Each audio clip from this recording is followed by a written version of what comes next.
Depois de 9 meses, o Congresso promulgou a reforma da Previdência nesta terça-feira. As novas regras começam a valer assim que forem publicadas no Diário Oficial da União, exceto as mudanças de alíquotas, que devem entrar em vigor em 90 dias. Idade mínima, tempo de contribuição e as regras de transição para trabalhadores em atividade foram alteradas.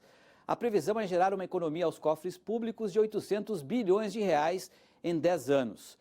Vale lembrar que para trabalhadores rurais, as regras foram mantidas.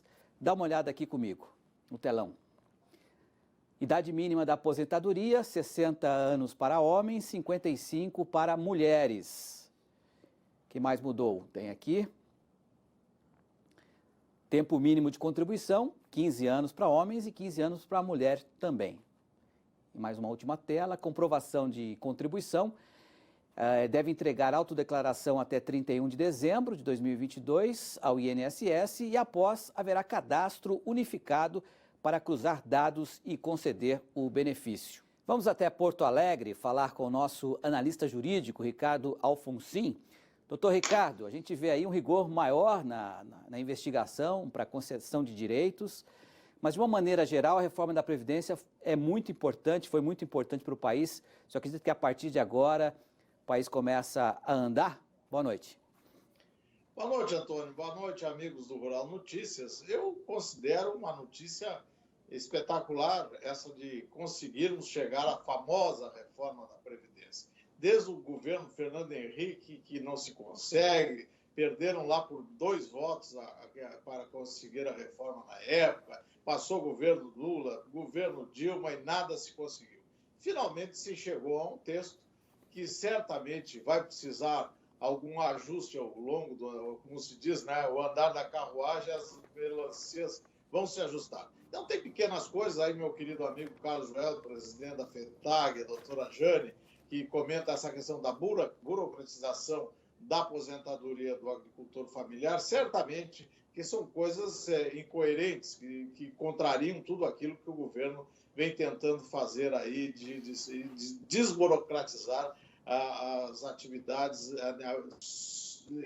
libertar as atividades econômicas e todos, como aconteceu na Lei da Liberdade Econômica, também tem que se saudar a sua aprovação, que vai melhorar bastante o andamento das coisas no país. Então, apesar de alguns entreveros aí que o nosso presidente, às vezes, com seus filhos e tal, tem feito, mas que, na realidade, não estão atrapalhando tanto que essas coisas todas vêm acontecendo.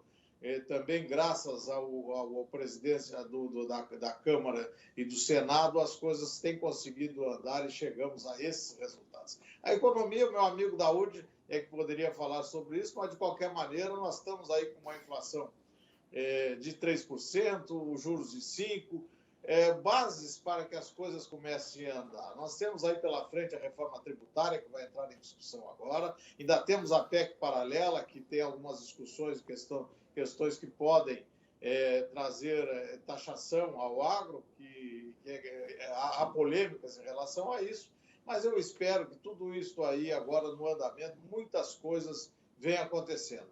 Então, com a reforma, e vindo a reforma tributária, e todo esse pacote que o ministro Paulo Guedes apresentou ao Congresso agora, vem apresentando desde a semana passada, eu espero que o Brasil comece a entrar num novo mundo. E como nós temos aí o exemplo dos nossos vizinhos que estão passando, a Argentina passando esse horror lá, e os outros países do Mercosul também, e as dificuldades da Colômbia, da Bolívia, do Equador, do Peru. Então, o Brasil, ainda dentro disso tudo, vem conseguindo avançar em coisas que estavam paradas há muito tempo. Então, eu, embora às vezes aqui traga críticas à maneira com que as coisas são conduzidas, os resultados vêm acontecendo e não há como deixar de reconhecer.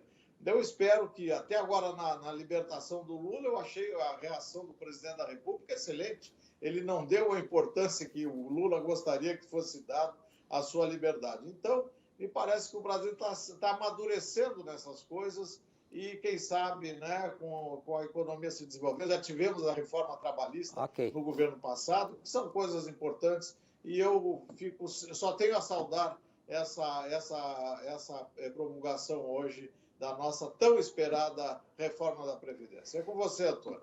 Obrigado, doutor Ricardo Alfonsi, foi um prazer, obrigado, falando direto de Porto Alegre. Pois Boa noite. Boa noite para o senhor aí, para todos em Porto Alegre.